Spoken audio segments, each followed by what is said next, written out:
Well, while we have been busy here, it's also been a very busy and eventful week at the Republican National Convention. Dana Kozlov been there in the middle of it all. Good morning, Dana.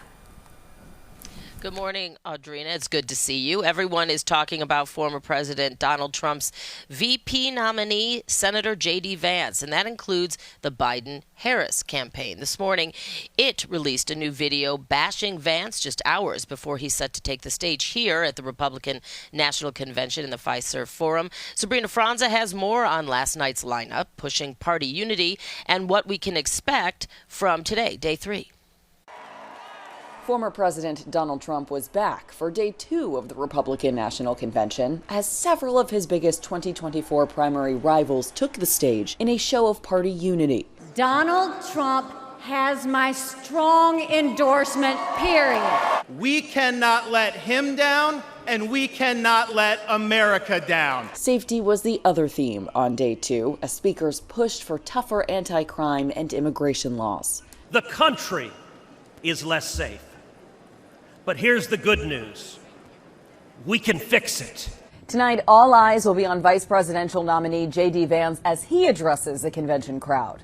The 39-year-old junior Ohio senator was seen doing a walkthrough in preparation of his speech, but ahead of his big night, Vice President Kamala Harris released a video slamming his selection to the GOP ticket. Trump looked for someone he knew would be a rubber stamp for his extreme agenda, and make no mistake, JD Vance will be loyal only to Trump, not to our country. Trump and Vance are scheduled to hold their first joint campaign rally together in Michigan this weekend. Sabrina Franza, CBS News, Milwaukee, Wisconsin.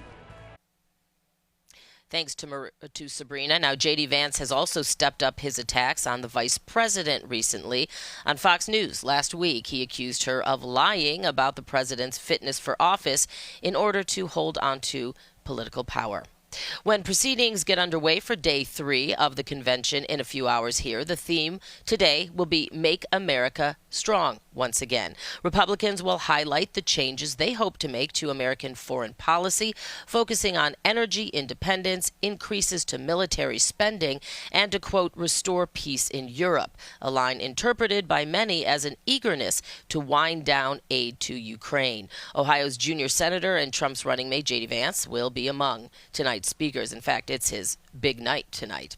Developing here in Milwaukee, though, this morning, there is body camera video showing a man being shot by officers just blocks from the RNC site. We do want to warn you, you may find this video disturbing.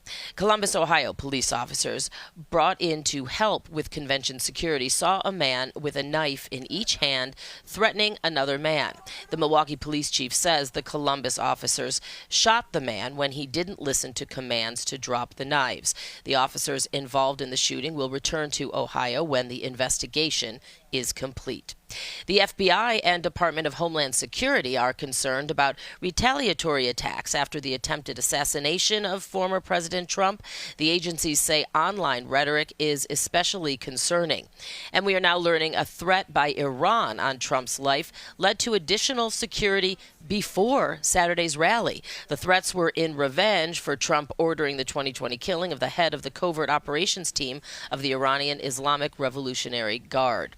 Authorities are still searching, by the way, for a motive by the shooter at Saturday's rally, but they do say it is not related to the Iranian threats. The gunman, 20-year-old Thomas Matthew Crooks, arrived at the rally with a rangefinder. That's a device used to measure distance when setting up a long-range shot.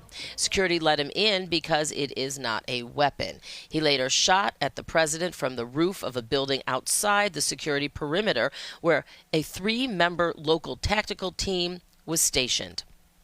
Former New Jersey Governor Chris Christie is urging Donald Trump to tone down the rhetoric that has led to political violence. In an opinion piece for the New York Times, Christie said Trump has the opportunity to rein in some of the, quote, worst rhetorical impulses of the Republican Party. But Christie remains skeptical Trump can or will do that. He pointed out Trump's VP pick, Vance, used rhetoric that demonized Democrats shortly after the assassination attempt.